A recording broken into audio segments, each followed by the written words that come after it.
오늘도 성경 말씀 봉독하고 말씀 생각하도록 하겠습니다. 우리가 잘 아는 스바냐 3장 16절, 17절 말씀입니다. 제가 봉독하겠습니다. 그날에 사람이 예루살렘에 이르기를 두려워하지 말라. 시온아 내 손을 늘어뜨리지 말라. 너의 하나님 여호와가 너의 가운데에 계시니 그는 구원을 베푸실 전능자이시라. 그가 너로 말미암아 기쁨을 이기지 못하시며 너를 잠잠히 사랑하시며 너로 말미암아 즐거이 부르며 기뻐하시리라 하리라. 아멘. 기도하겠습니다. 사랑과 은혜가 풍성하신 하나님 아버지 감사합니다. 오늘도 주님의 말씀을 생각하는 시간입니다. 하나님의 말씀들이 우리들 마음밭에 떨어져 아름다운 열매로 결실하게 하옵소서. 우리들 닥치는 모든 삶에서 승리하게 하옵소서. 예수님 이름으로 기도드리옵나이다. 아멘. 여러분 다시 만나 반갑습니다. 한 주간 지나가면서 또 감사할 일은 무엇이었는지 한번 돌이켜 보시기 바랍니다. 우리가 지나온 시간들을 생각하면 우여곡절들이 참 많지만 그러나 그 가운데서도 하나님께서 우리를 사랑하시고 우리를 보호하시고 우리를 지켜주시는 것 생각하면 얼마나 감사한지 모르겠습니다. 오늘 읽은 성경 말씀은 스바냐 3장 16절 17절인데 특별히 17절 말씀은 아주 유명한 구절입니다. 그래서 복음성가로 만들어지기도 했습니다. 전에 부교육자로 제가 일할 때 우리 청년들을 데리고 지금 말하면 삼각산입니다. 북한산 그 골짜기에 가서 기도학원 했는데 그때 우리 청년들과 함께 그곳에 가면 깜깜해서 아무것도 보이지 않았습니다. 그때 청년들과 함께 이 구절을 노래로 만든 복음성가를 같이 한 적이 있습니다. 우리도 같이 한번 해보고 시작합시다. 너의 하나님 여호와가 너의 가운데 계시니 그는 구원을 베푸실 전능자시라.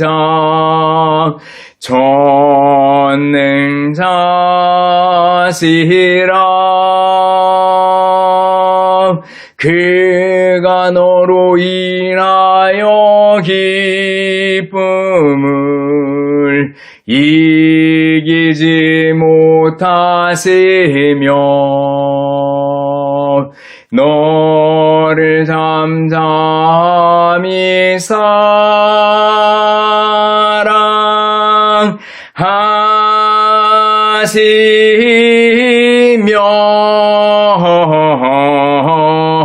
즐거이 부르며 기뻐하시리라.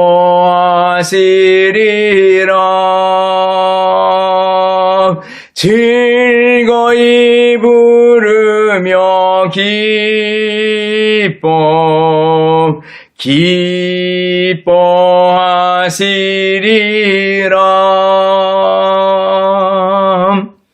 우리 하나님이 우리 가운데 계시고 우리를 기뻐하신대요. 오늘 본문에 나타난 우리 하나님이 어떤 분인지부터 한번 살펴봅시다. 우리 하나님이 누구십니까? 우리 하나님이 어떤 분이십니까? 바로 너의 하나님 여호와가 그랬습니다. 너의 하나님, 바로 나의 하나님, 우리의 하나님, 우리의 하나님이시래요. 나의 하나님이시래요. 나를 만드시고 나를 다스리시고 나를 너무나도 잘 아시는 하나님이시래요. 하나님이 나를 만드셨대요. 하나님이 나를 아신대요. 시편 139편을 보면 하나님이 나를 아신다라는 것을 아주 아름다운 노래로 해놓은 게 시편 139편입니다. 거기 보면 하나님께서 나를 감찰하시고 나를 아셨나이다 이렇게 얘기하면서 나의 앉고 일어섬, 그리고 나의 생각, 나의 혀의 말 하나까지도 다 아신대요. 내가 새벽 날개 치면서 바다 끝에 가서 거할지라도 거기서도 나를 아시고 나를 안위하시는 분이 하나님이시래요. 하나님은 내 모든 걸 아신다는 거죠. 그러면서 13절 넘어가서 보면 하나님께서 나를 모태에서 만드셨습니다. 이렇게 얘기합니다. 주께서 내 내장을 지으시며 나의 모태에서 나를 만드셨나이다. 이렇게 말씀하고 있어요. 하나님은 나를 만드신 분이고 나의 마음의 생각과 그리고 내 혀의 말과 나의 행동, 앉고 일어서는 거 모든 것을 다 아시는 분이래요. 하나님이 나를 아신다라는 건 우리에게 얼마나 큰 위로가 되고 얼마나 큰 힘이 되는 말씀인지 모릅니다. 물론 하나님이 나를 아신다라는 것 때문에 우리는 죄를 지으려다가 멈칫하게 되고 나를 돌이켜보게 되죠. 그렇지만 동시에 하나님은 나를 아신다라는 것 때문에 우리는 어떠한 고난 속에서도 새 힘을 얻을 수가 있고 용기를 얻을 수가 있다라는 거예요. 또 하나님은 나를 보며 나를 지명하여 불렀다고 말씀하셔요. 이사야 43장 1절이죠. 야곱아 너를 창조하신 여호와께서 지금 말씀하시느니라. 이스라엘아 너를 지으신 이가 말씀하시느니라. 야곱아 이스라엘아, 바로 우리들을 가리키는 말씀이라고 생각하면 되겠죠. 너는 두려워하지 말라. 내가 너를 구속하였고 내가 너를 지명하여 불렀나니 너는 내 것이라. 이렇게 말씀해 주셨습니다. 너를 내가 지명해서 불렀대요. 여러분들 이름이 있잖아요. 그 이름을 하나님께서 지명하여 불러서 내 것이라고 해 주셨대요. 그래서 나의 하나님이 되는 겁니다. 우리의 하나님이 되는 겁니다. 같은 이사야 43장인데 조금 밑에 내려가 보면 하나님께서 우리를 보배롭고 존귀하게 여기고 사랑하신다 이렇게 말씀하고 있습니다. 이사야 43장 4절 말씀입니다. 내가 내 눈에 보배롭고 존귀하며 내가 너를 사랑하였은즉 내가 내 대신에 사람들을 내어주며 백성들이 내 생명을 대신하리니 이렇게 말씀하고 있습니다. 하나님께서 우리를 보배롭고 존귀하게 여긴대요. 바로 하나님, 그 하나님, 나의 하나님, 우리의 하나님이다라는 거예요. 여러분 하나님께 대한 믿음 갖고 살 수 있기를 바랍니다. 하나님이 나를 사랑하시고 나를 나의 하나님을 우리의 하나님으로 말씀하고 있잖아요. 너의 하나님 여호와가 그랬습니다. 또 우리 하나님 어떤 분이에요? 너의 하나님 여호와가 너의 가운데 계시니 너의 가운데 계시대요. 내 중심에 계시대요.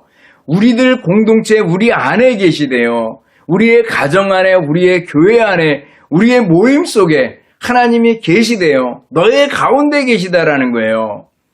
이스라엘 백성들이 모세를 따라서 홍해바다를 건너서 광야 생활을 합니다. 그때 하나님께서 구름기둥과 불기둥으로 인도하시고 함께 하십니다.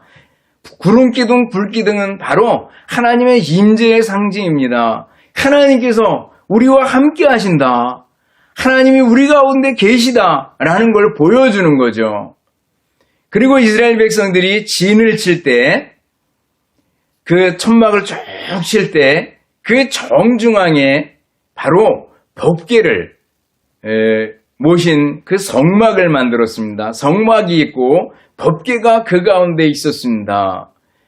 하나님의 임재를 상징하는 법궤가, 하나님의 임재의 상징인 법궤가 이스라엘 한가운데 있었던 것을 볼 수가 있습니다. 바로 너희 가운데 계신 하나님, 우리 가운데 계신 하나님, 내 중심에 계신 하나님, 그 하나님을 보여주는 거죠. 여러분들 생각해 보셔요. 하나님께서 우리 가운데 계시다라는 거 얼마나 큰 힘이 됩니까? 낙심하지 않겠죠. 절망하지 않겠죠. 늘 감사하게 되겠죠. 하나님이 내 안에, 우리 가정 안에, 우리 교회 안에 하나님이 계시다라는 거예요. 여러분들 다니엘의 세 친구들의 얘기를 아시죠? 다니엘의 세 친구가 왕이 큰 신상을 만들어 놓고 그 신상에게 절하라 그랬는데 절하지 않습니다. 그리고 왕이 불러가지고 다시 절하라 그랬는데도 절하지 않습니다. 왕이 화가 나가지고 그들을 풀무불에 던져놓잖아요. 근데 풀무불 속에서 분명히 3사람을 던졌는데 4사람이 함께 춤을 춥니다. 여기 한 사람은 바로 신의 현현이라고 얘기하는데 구약시대에 나타났던 성자 하나님의 모습이라고 우리가 봅니다. 근데 바로 나중에 예수님이죠. 성자 하나님의 신의 현현 그렇게 얘기하는데 4사람이 함께 춤을 췄다라는 거예요. 풀무불 가운데서 우리 주님이 우리와 함께 하셨다라는 것을 보여주는 거죠. 여러분들 우리 가운데 계신 하나님은 늘 우리와 함께 하시는 분이십니다. 예수님의 또 다른 이름이 하나 있습니다. 그 이름은 임마누엘입니다. 임마누엘 그 뜻은 하나님이 우리와 함께 하시다라는 거예요. 바로 하나님께서 인간에게 손을 내미신 것이 바로 예수님이고 예수님의 십자가입니다. 내 손을 잡아라라는 거죠. 구원의 손을 잡아라라는 게 바로 아들 예수 그리스도를 우리에게 보내주시는 겁니다. 얼마나 놀라운 하나님의 은혜인지 모릅니다. 임마누엘. 또 성령 하나님의 또 다른 호칭이 있습니다. 보혜사죠. 보혜사. 위로자, 격려자, 보호자 그런 뜻의 보혜사인데 그 보혜사라는 호칭 우리 함께 걸어가시는 분 그런 뜻이 있습니다. 바로 보혜사 성령님께서 우리와 함께 하신다라는 거죠. 성부, 성자, 성령, 성삼위일체 하나님께서 우리와 함께 하신다라는 것을 보여주는 게 바로 임마누엘 또 보혜사 이런 호칭 속에 들어가 있는 걸 볼 수가 있습니다. 여러분 하나님께서 우리 가운데 계신데요. 나의 하나님이 되실 뿐만 아니라 내 중심에 계시고 우리의 가운데 계신 하나님이시래요. 얼마나 놀랍습니까? 또 우리 하나님 어떤 분이라 그랬어요? 구원을 베푸실 전능자다 그랬어요. 구원을 베푸실 분이래요. 여기에 구원을 그랬을 때는 우리는 당연히 기본적으로 죄로부터의 구원을 생각할 수 있습니다. 어떻게 해요? 독생자 예수 그리스도를 이 땅에 보내시고 예수님이 내 죄 때문에 내가 죽어야 되는데 예수님이 대신 십자가에 죽으시고 다시 사심으로 우리에게 구원의 길을 열어주셨습니다. 누구든지 믿는 자는 구원을 얻을 수 있는 길을, 은혜를, 방법을 우리에게 열어주셨습니다. 우리에게 구원을 베푸실 전능자시죠. 뿐만 아니라 우리에게 구원을 베푸실 전능자다 그랬을 때는 우리를 병으로부터 우리를 건져주실 분이시기도 합니다. 또 우리를 환난과 고난으로부터도 건져주실 분이기도 합니다. 시편 107편을 보면 거기 보면 4가지 사람이 나오잖아요. 모두 다 인간이 고통 속에서 쩔쩔매는 모습을 4가지로 표현하고 있습니다. 사막 한가운데서 이리저리 방황하고 길을 잃어버린 사람. 여러분들 산 같은 데 갔다 길을 잃어버리면 얼마나 당황하게 되는지 모릅니다. 근데 그때 하나님께 부르짖었더니 하나님께서 저를 인도하셔서 고할성에 이르게 하셨다고 말씀합니다. 한 사람은 병중에 고통 속에 있는 사람, 또 한 사람은 감옥 속에 앉아있는 사람, 또 한 사람은 풍랑이는 뱃속에서 이리 구르고 저리 구르는 사람, 우리 인간의 모습, 인간의 고통 속에서 하나님께 부르짖음에 하나님께서 그들을 구원하셨다라는 얘기가 공통적으로 나오고 있는 걸 볼 수가 있습니다. 하나님은 우리에게 구원을 베푸실 전능자다라는 거예요. 특별히 하나님은 전능자라는 것을 여러분들 아십니까? 이스라엘 백성들을 애굽에서 하나님께서 건져내시고 구원해내십니다. 그때 10가지 재앙, 이스라엘에게 힘이 있지 않았어요. 하나님께서 10가지 기적으로다가 저들을 인도해내십니다. 그리고 홍해를 가르십니다. 전능하신 하나님이죠. 그리고 광야 생활을 할 때 하나님께서 구름기둥과 불기둥, 전능하신 하나님의 능력이죠. 또 만나와 메추라기를 먹여주심, 또 반석을 깨서 물을 주신 것, 전능하신 하나님의 모습 아니겠어요? 여러분들 그 하나님이 지금도 광야 같은 이 세상을 살아가는 동안에 만나와 메추라기로 우리에게 먹이시고 그리고 반석에서 신령한 물을 내서 우리에게 마시도록 하실 분이 전능하신 하나님 아버지시다라는 걸 여러분들 믿을 수 있기를 바랍니다. 우리에게 구원을 베푸실 전능자시래요. 전능하신 하나님, 우리 인간의 역사를 주관하시는 하나님이십니다. 나 개인의 역사와 가정의 역사와 교회의 역사와 그리고 우리나라 세계의 역사를 손에 쥐고 계신 분이 전능하신 하나님이십니다. 여러분들 생각해 보세요. 로마가 무너질 줄 누가 알았어요? 로마의 평화시대에 이루어졌을 때 아주 굳건한 나라라고 생각했습니다. 그러나 내부에서부터 부패하고 그리고 게르만 민족이 발흥하고 쳐들어올 때 급속하게 무너져 나가는 모습을 볼 수가 있습니다. 중세 봉건제도가 있었습니다. 이 봉건제도가 무너지리라고 아무도 생각하지 않았습니다. 그러나 십자군 전쟁을 통해 가지고 십자군 전쟁에서 그 영주들이 따라가서 많이 죽게 되죠. 그리고 나서 거기 동서양의 문물이 교류되면서 상업이 발달하게 되고 그리고 절대 왕정이 생기게 되는 걸 볼 수가 있습니다. 더 가봅시다. 세계 1차 대전이 일어나려고 누가 생각이나 했겠어요?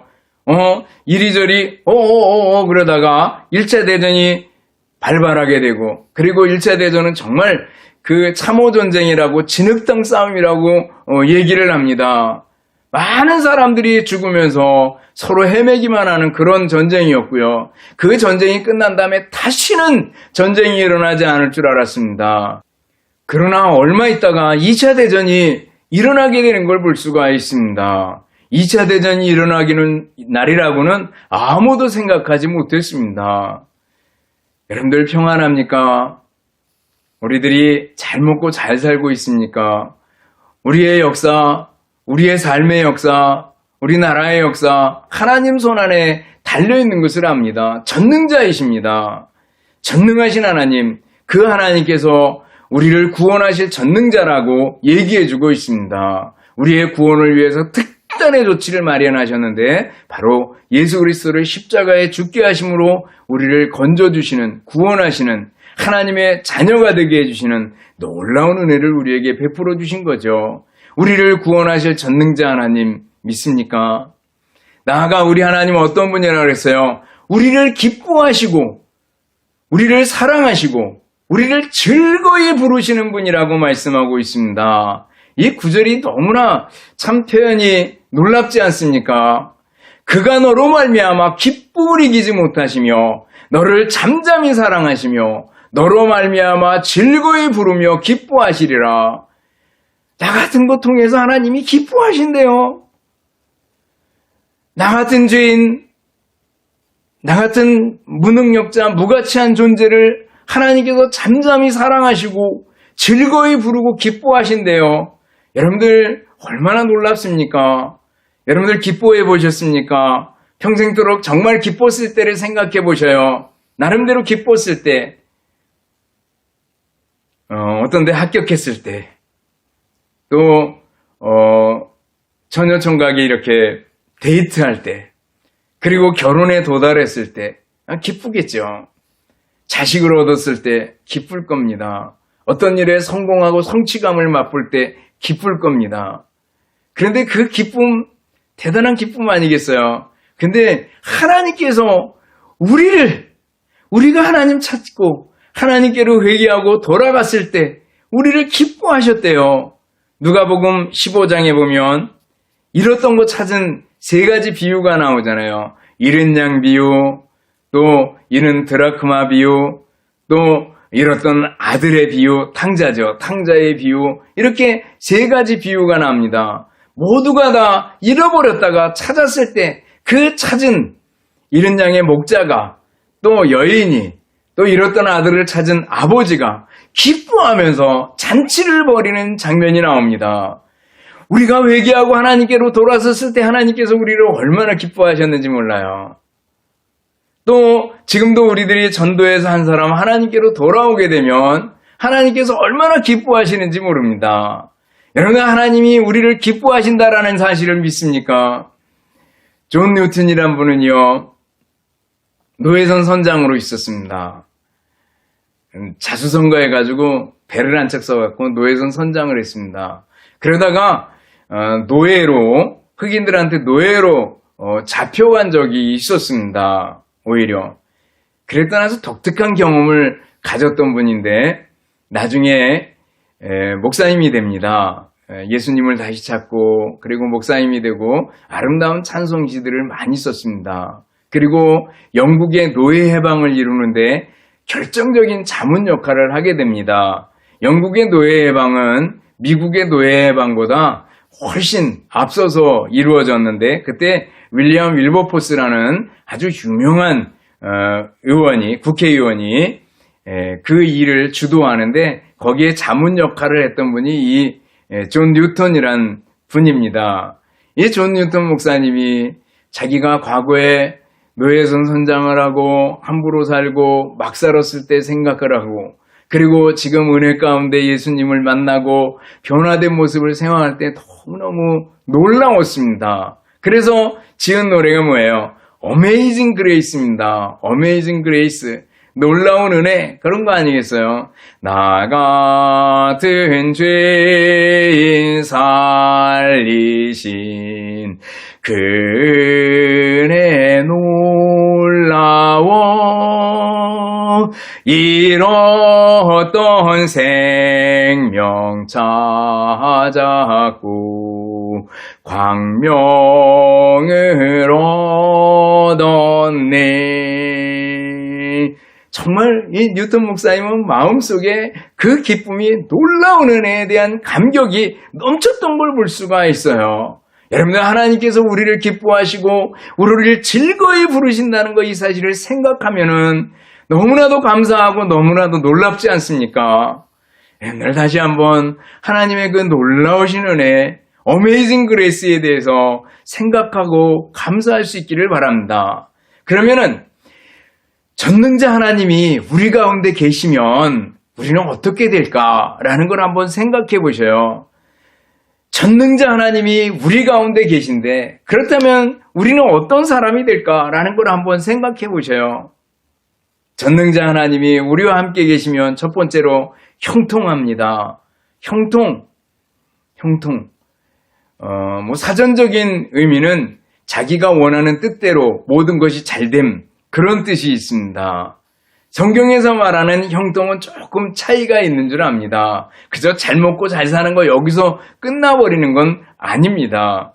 하나님 안에서 잘 되는 걸 가리킵니다. 물론 잘 먹고 잘 사는 거 포함할 수 있겠지만 지난번에 복에 대한 설명도 마찬가지입니다. 잘 먹고 잘 살고 건강하고 오래 살고 이런 거 세상 사람들은 뭐 성공하고 출세하고 이걸 복이라고 생각하는데 성경에서 이런 복들을 완전히 배제시켜 놓지는 않겠죠. 그렇지만 이건 아주 부수적인 겁니다. 하나님과의 관계 속에서 나오는 복이죠. 형통도 마찬가지입니다. 하나님과 관계 속에서 하나님이 함께 하심으로 이루어지는 형통을 성경에서 얘기합니다. 종종 악인의 형통을 얘기하기도 합니다. 시편 73편 보면 악인들이 형통하는 거예요. 악인인데 잘 먹고 잘 살아요 진짜. 악인인데 건강해요. 악인인데 죽을 때도 고통이 없어요. 악인인데 돈, 재물이 쌓여가요.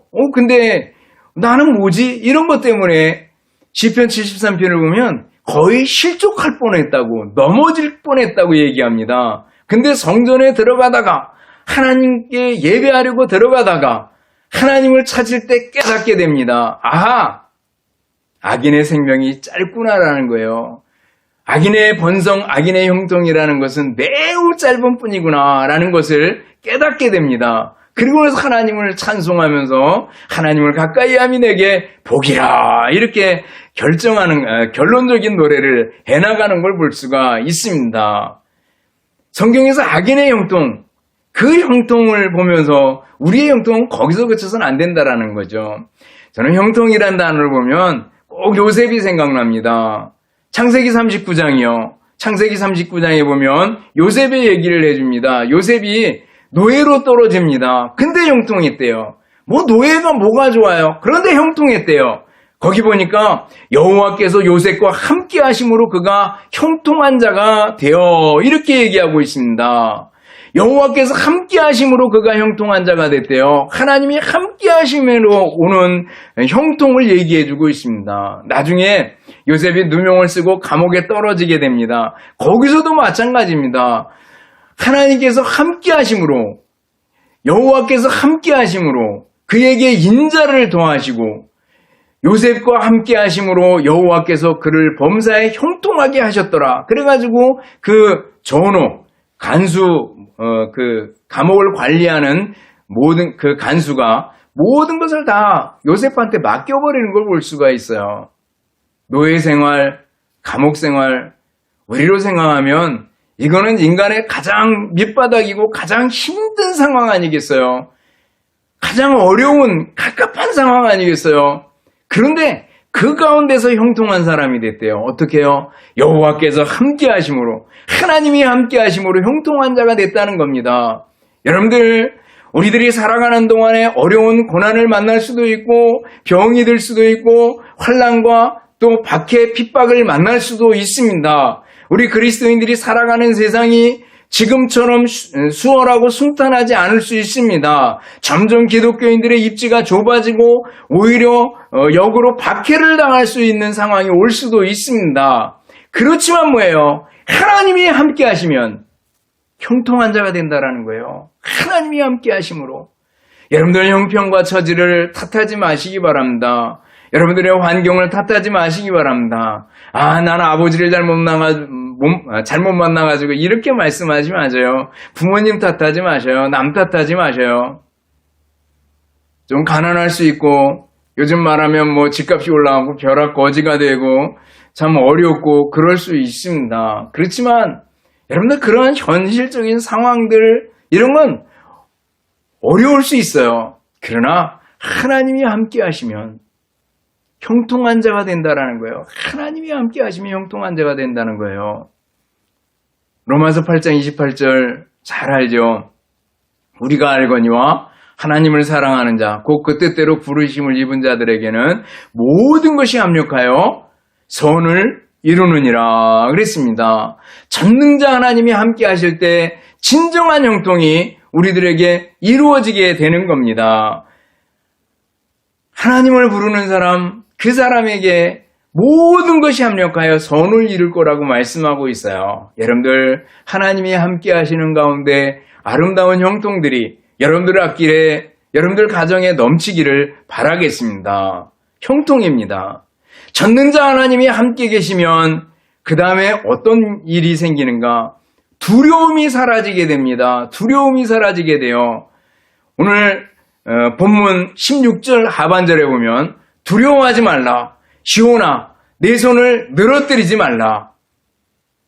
이렇게 말씀하고 있습니다. 여러분들 언제 두렵습니까? 언제 우리의 손을 쭉 늘어뜨리게 됩니까? 새로운 변화에 직면해가지고 우리는 두려울 수 있습니다. 제가 교회에서 목회하다가 갑자기 학교로 간 적이 있습니다. 또 학교에서 이렇게 정년퇴직을 하고 나올 그러한 시점들, 새로운 변화에 직면할 때 어쩌면 두려움들이 있습니다. 또 어떤 때 매우 위험스러운 일에 부닥뜨렸을 때 우리는 굉장히 두려움에 떨 수 있습니다. 또 죽음 앞에서 우리는 두려워할 수 있습니다. 그러나 하나님이 우리와 함께 계시면, 전능자 하나님이 우리와 함께 계시면 우리는 낙심하거나 절망하지 않습니다. 두려워하지 않습니다. 손을 늘어뜨리지 않습니다. 염려하지 않습니다. 12명의 정탐꾼들 얘기를 자주 하지만 10명의 정탐꾼들은 똑같은 걸 보고 돌아와가지고 그들은 성벽이 높고 사람들은 장대하고 우리는 거기에 비하면 메뚜기 같습니다. 그러니까 백성들이 엉엉 울어버리고 다 정말 손을 늘어뜨리게 되는 거죠. 그러나 여호수아와 갈렙은 어떻습니까? 아닙니다.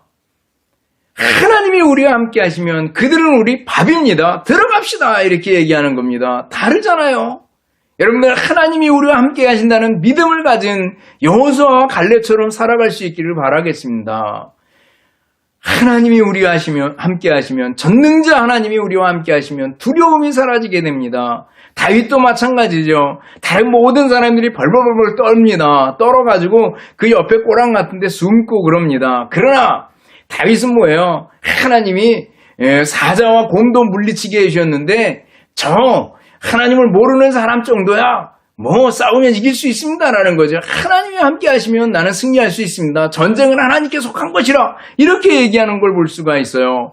두려움이 사라지게 됩니다. 전능자 하나님을 믿을 수 있기를 바랍니다. 이사야 43장을 보면은요. 너는 두려워하지 말라. 내가 너를 구속하였고 너를 지명하여 불렀나니 너는 내 것이라. 이 말씀 아까 읽어드렸어요. 곧 이어서 얘기합니다. 내가 물 가운데로 지날 때 내가 너와 함께 할 것이라. 내가 강을 건널 때 물이 너를 침몰하지 못할 것이며 내가 불 가운데로 지날 때 타지도 아니할 것이요 불꽃이 너를 사르지도 못하리니 그랬습니다. 물이나 불 이런 것은 우리에게 닥치는 고난이나 환난들, 역경들을 가리킬 수 있습니다. 그러나 그것이 나를 침몰하지 못한다는 거예요. 나를 무너뜨리지 못한다는 거예요. 왜요? 하나님이 함께 하시기 때문에. 두려워하지 말라 내가 너와 함께 함이니라. 놀라지 말라 나는 내 하나님이 됨이니라. 내가 너를 굳세게 하리라. 참으로 너를 도와주리라. 참으로 나의 의로운 오른손으로 너를 붙들리라. 믿습니까? 여러분 하나님이 오른손으로 나를 붙들어 주신대요. 함께 해주신대요. 내가 사망의 음침한 골짜기로 다닐지라도 내가 해를 두려워하지 않을 것은 주께서 나와 함께 하심이라. 주의 지팡이와 막대기가 나를 안위하시나이다 그랬잖아요. 다윗은 사망의 음침한 골짜기로 다닐지라도 해를 두려워하지 않는데요. 왜요? 하나님이 나와 함께 하시기 때문에 주님의 지팡이와 막대기로 나를 지켜주실 것이기 때문에 걱정하지 않고 두려워하지 않고 염려하지 않는데요. 마태복음 6장에 보면 예수님께서 염려하는 인간들을 잘 아셨습니다. 그래서 공중의 새를 보라. 누가 먹이고 누가 입히느냐? 너는 새들보다 더 귀하지 아니하냐? 너희 중에 누가 염려함으로 그 길을 한 자나 더 할 수 있느냐? 이렇게 말씀하셔요. 누가복음 12장에 보면 똑같은 구절을 이렇게 설명합니다. 들의 까마귀를 보아라 이렇게 얘기합니다. 누가 먹이고 누가 입히느냐라는 거죠. 들의 백합발을 보아라. 들풀 하나도 누가 입히는지 봐라라는 거예요. 그러면서 뭘 말씀하시기를 염려하지 말아라. 염려한다고 그 길을 한 자나 더 할 수 있느냐라는 거죠. 빌립보서 4장에서 바울사도는 얘기합니다. 아무것도 염려하지 말고 오직 모든 일에 기도와 간구로 너희 구할 것을 감사함으로 하나님께 아뢰라.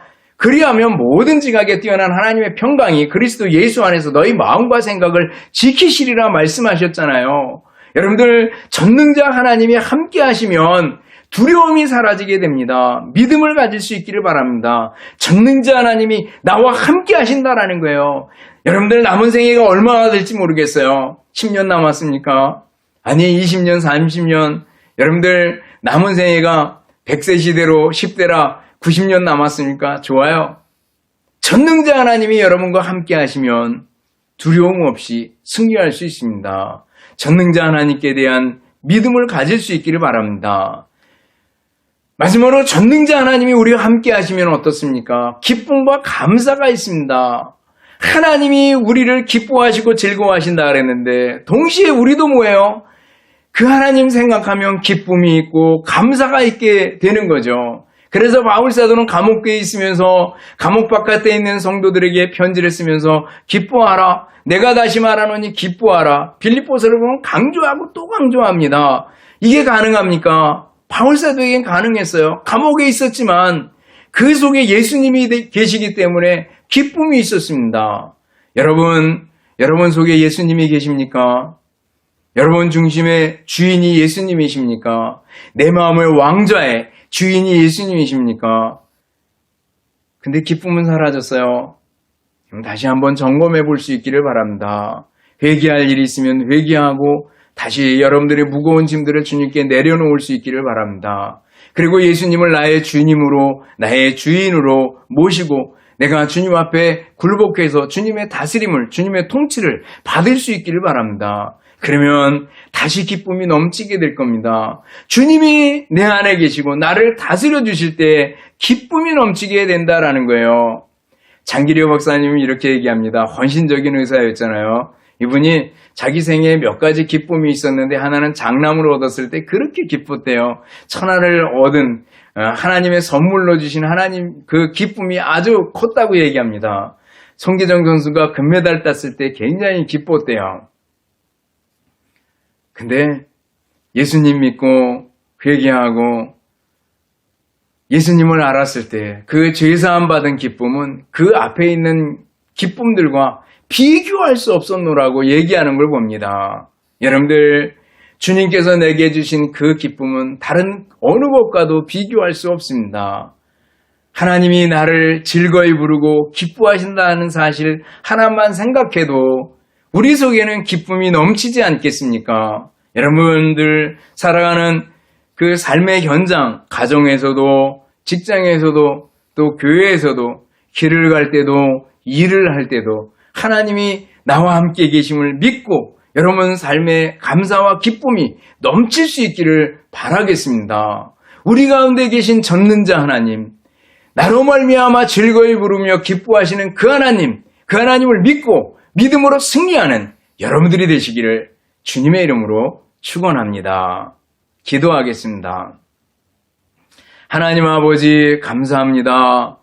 우리 하나님께서 나의 하나님 되시며 우리 가운데 계신 하나님이 되시며 또 우리를 구원하실 전능자가 되시며 우리를 기뻐하시는 하나님이라는 걸 배웠습니다.